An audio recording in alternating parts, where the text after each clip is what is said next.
briefly discuss those because people don't know how to fill them out and what to do. So with that, I'd like to turn it over to the Captain. Thanks. Hi, good evening. I want to thank the association for inviting me to come. This is my first time here, and I'll be happy to return again for some more questions and just to get some input from the neighbors concerning fire safety. In the hillside areas. He introduced me. My name is Robert Knight. I am the commander and head of the brush clearance unit for the fire department. Our office is actually located right here in Van Nuys. It's 6262 Van Nuys Boulevard. We're on the 4th floor, suite 451. And we're there. And if you have any questions, just please stop by also and come visit us. And, also, just tell us what your concerns are and any questions that you may have. Personally, I've got 23 years with the Los Angeles Fire Department. I've worked in many areas. Been doing the brush clearance now for about 5 years and have seen many changes and things happen overall. So, one of the things that we've been getting normally here around this time is we notify the property owners that brush clearance season is upon us. And so we notify the property owners with a mass mailer brochure, giving them brush safety tips, how to clear their brush, who they can contact, if they can't do it, what contractors they can utilize, so on and so forth. The new thing this year is the $13 brush clearance inspection. And perhaps maybe you have received the notice stating that you will be receiving a $13 bill. On the back of that notice is what's called an affidavit that we are asking the property owner if they want to waive the $13 brush clearance inspection fee.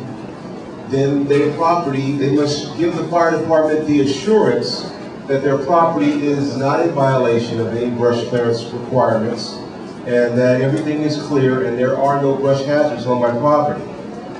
When you do that, you have to submit a diagram of your property with the dimensions, a map, or draw a picture of yourself, and then take photographs of your property, submit that to us, we'll review it, take a look at it, and we'll either deny or we'll grant the affidavit. It seems like a lot of work for $13.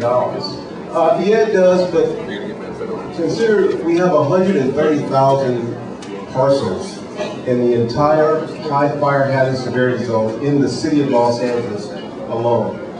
I have 12 inspectors that have to get all that done in 1 year. It's almost an impossible task. So we detailed 40 more inspectors or firefighters from the local fire stations to help assist that. So there's so many properties that we have to get through that if we get your help by helping us and sending your information in, that helps us get through it more rapidly so that we can handle the more serious problems. I've get some questions that some homeowners are saying that, hey, I don't live in the zone. I don't live in a high fire zone. So why am I getting this? A lot of research and study goes into identifying and defining the very high fire hazard severity zone. It is actually defined by the state of California. It looks at all areas throughout the state that are prone to brush fires. Years ago, it used to be a mountain fire district and a buffer zone. What has happened when they developed the very high fire hazard severity zone, they included that buffer zone.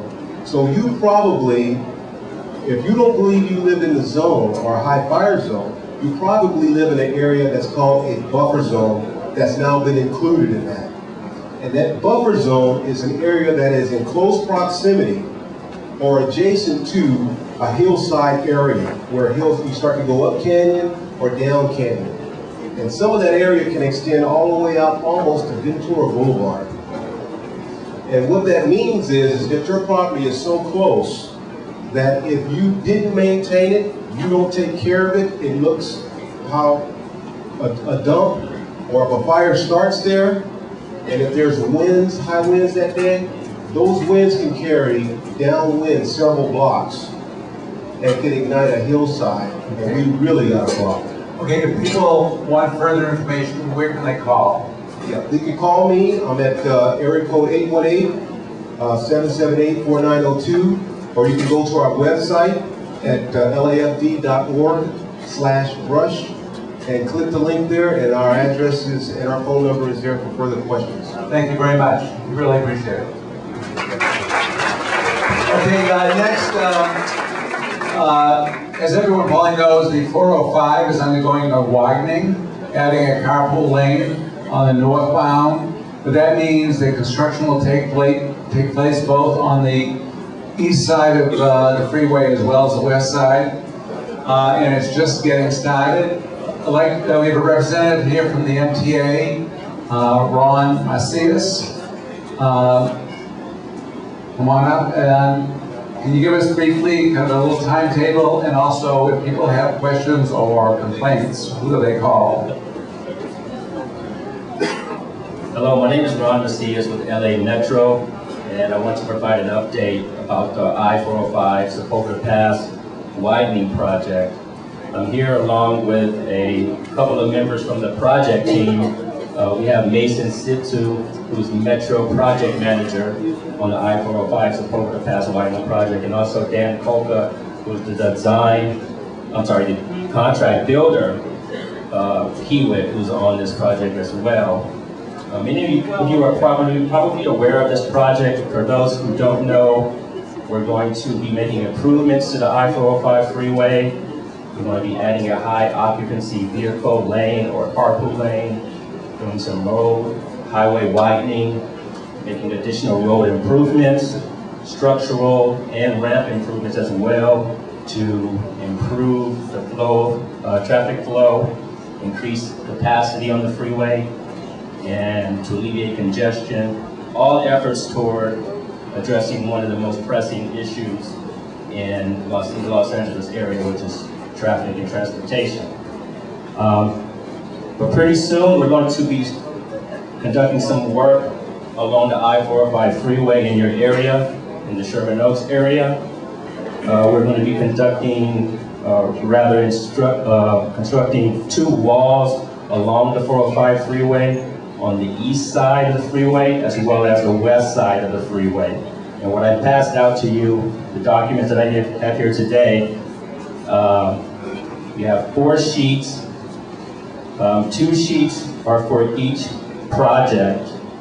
The first sheet is basically a general description of the project.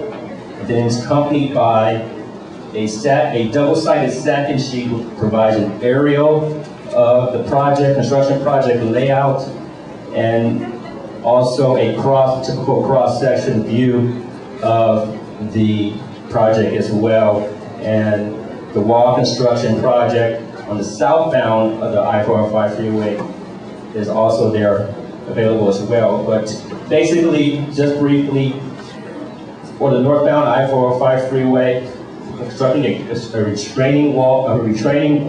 retaining wall along the freeway. We're going to start by conducting pre-construction surveys. We're going to be contacting homeowners that are in the vicinity of the wall construction area. We're going to survey their homes. We'll be contacting them directly, sending out letters. Then we'll begin in mid-April to start setting up and staging the construction zone area. We'll be setting up K-rail placement with our concrete barriers. Okay, because the time is slight, let me ask you a couple of questions that I've gotten tonight. Number one, will it interfere with people's ability to sleep at night, the construction? We're going to minimize noise impacts. So that's a yes, correct? We're going to do all we can to minimize. Okay, and if it becomes unbearable, what do people do? Well, the number here on the flyer, Metro